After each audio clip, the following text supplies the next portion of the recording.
It's a car that people fear and are scared of. It's just a wild, wild car. It's CGT or 918. Which would you pick? Welcome back to the channel, Ryan Friedman Motor Cars. Here we are on a rainy Wednesday afternoon with some really cool new inventory pieces. As you know, we got a lot of cool different paint to sample Targas recently in. This being an acid with a tremendous build. This being in pastel orange, which is really cool. Same color as my 4 liters, the 2 that we've had. But something we wanted to discuss because it's not too often that you get to have not 1, not 2, but 3 Carrera GTs in-house, in addition to a 918 in the showroom at once. As you currently see, you see it a little open here. We actually did get a new warehouse facility where we keep a lot of our cars relatively closer than our old warehouse, which we'll maybe do a visit later at. But to decide right now on what would be the better car, the best car, as far as the super and hypercars for Porsche, describing the 918 and the CGT. That not being a 918, you're surrounded by 2. It's just really confusing because literally we have 3 CGTs on the premises. So just really to break it down quickly, because people, in layman's terms, and people really get really fanatical about the details, but just giving from a layman's term perspective of driving. Last week we went to Porsche Plata in Knoxville, Tennessee, which is an awesome event hosted by Shannon Harper. It was the largest CGT gathering that was placed together, which was pretty cool. 18 of them arrived there, and we actually got to go around the track for a little bit and experience, and not only just have them park together, but drive. And it really was a celebratory mission for all of us to get together to drive these 6-speed manual cars that they don't really make anymore, such as the 918 being a paddle shift and automatic transmission.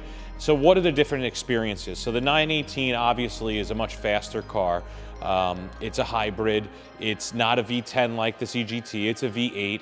It's an unbelievable fast car, and especially on the track, you could tell with the 4-wheel drive how it handles and hugs the road. It's amazing, but you don't have that hands-on mechanical feel that you would in a Carrera GT. With around 1,270 produced worldwide versus 918 for the 918, maybe the CGT one would say would be more produced, but at the end of the day, a lot of these cars were totaled and wrecked because back then the value was not what they are now. And let's circle back to like 2012, 2013. These cars were around $300,000-$400,000, sometimes even going below MSRP. We've rarely have seen that in the 918 category where they've ranged from the $800,000 to the $1 million MSRP. You haven't really seen many that have gone below MSRP. They really stayed around the same and then shot up from there, ranging in the high ones at this point now to the even $3 million for, like, let's say a delivery mile, YSAC, or a car like that, paint to sample special order. But there's, again, we can go into many variations of this conversation relating paint to sample valuations and how much more of a percent it is on a CGT or a 918 versus, let's say, a Targa over here. So where this car, you could say, is actually, I wouldn't say rarer than a CGT, but most more modern Porsches like GT3s, I would say it's harder to find cars like this from the 18-19 generation in a Targa and paint to sample than a 2022 to 2024 GT3. I would say it's more parallel to the CGTs. They made very few, and the same thing with 918s, very few paint to samples. Lucky enough that our 918 here is paint to sample, gray black, which is derived from a Porsche GT3 RS 3.8 liter, which is something that we love in the 997 generation. But mainly overall, it's CGT or 918. Which would you pick? And the choice actually became an option for me because I personally have a CGT, and since we recently got that 918 in, I was thinking maybe you keep the 918, but it's just, from the bottom of the line is, it's not possible. The CGT by far is the better car for the future. I think it's gonna be surpassing the F50 at some point, which now sounds crazy because it's around the $5 million car, the F50. But ultimately, if you drive one of these cars, you understand it. My personal one, the basalt black one, has straight pipes, which really is just an experience. V10 screaming in a manual transmission. It's a car that people fear and are scared of, primarily back in that 2012 era, relating to also the accident with Paul Walker, where he unfortunately passed away.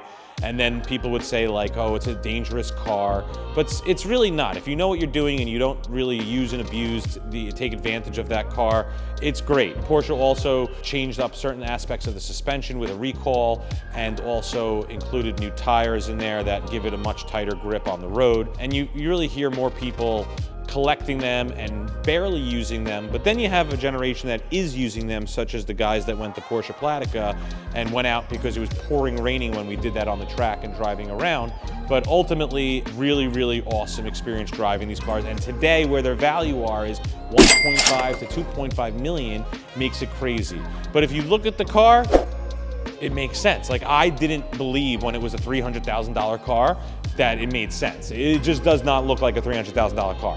I wish I bought 5 of them. And this car right here, it looks timeless. You wouldn't think it's a 2005 or a 2004 from that generation. The headlights and everything really looks so much advanced, and even the interior compared to at that time, which was a 996, right? And then we go over to the 918, which is over here. Paint to sample, leather to sample, really special car, non-YSAC, but has a lot of carbon components and the deletion of acid, which came as like a standard addition as an accent to the 918. But you can't sleep on this car. This is not a slouch. I would say compared to all the other brands in the hypercar level, this car is just out of control and I think has a big future. But when you compare it to the Carrera GT, V10, naturally aspirated, that car just screams, and it's a reason why I've owned it forever, and all the people that have won't sell it. I still think there's tremendous room to grow in those cars, so if you're just getting into that type of sports car marketplace, you can get one and not expect it to go down in value, but if that's your choice of buying it for that purpose. But I mean, look at this car. It's just absolutely out of control. You know, derived from Le Mans, the program, and only 918 produced. It's just a wild, wild car. You hit the gas and it flies. I feel the driving experience in the CGT is much, much, much more personal, mechanical. You feel one with the car, and that's why I just go. And this being the hybrid, the 918, it makes it a little bit more tougher for me to fall in love with the fact of like that mechanical feel of what I love for a car. So I think the answer is it goes different for everybody relating to what their choice would be, but I think popular demand would say now the Carrera GT is probably the most desired supercar or sports car in the $1 million+ range. Even if there's a Koenigsegg or a Lambo or a McLaren, whatever it may be, the hottest car, I think, always has been, but is now caught on to be the Carrera GT. But let's go downstairs right now and I'll show you the basalt one, which I love. You see tons of silvers. This one is sold currently. This one, GT Silver on dark gray leather, is available right now, only 4,000 and change miles. My car will go show you really quickly. Yada, yada, yada, yada, yada. We'll go down to the dungeon where we keep all our cars and we do all our service work on them. But I mean, the color combo is just insane on this. Salt black over terracotta. To me, I only heard a handful produce this color combo. This is the best one. I've always dreamed of having it, and it's here, which is pretty crazy. But I'll do a quick, let's see if the key's here. Start up so you can hear the sound. You'll get it on there? Oh boy, it's gonna be a little loud.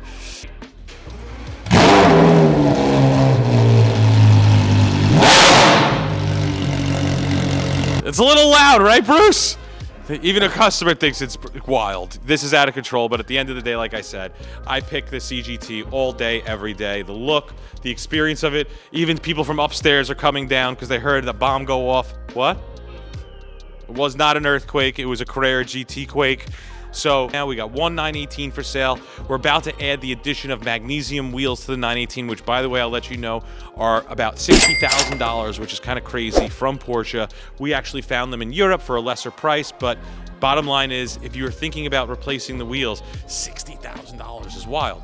Even the windshield, just give you for example, the 918 windshield is $8,000 and the CGT is like $12,000. That's the wholesale cost about is $5,300 on the 918 and $8,000 and change on the CGT. But it's just crazy. You think, is it not a lot? Is it a lot? When it was a $300,000 car, is that a lot? When it's a $2 million car, is it a lot? Ultimately, I think $5,000 for the 918 windshield wholesale cost is not a lot, but the bottom line of what I'm trying to make is you don't want to mess up a rim, you don't want to crack a windshield, you don't want to have any other components messed up because it's very expensive to maintain and repair. Again, my choice is the CGT. Take a look and give us your opinion. Put the comment down below to see what you think your favorite one is, and if you want to come for a ride in either one, reach out to us in DM. I will give a ride. Take care. Have a good one. Ryan Friedman Motor Cars, rfmc.com. Check out our all-new inventory coming shortly to you. Bye-bye.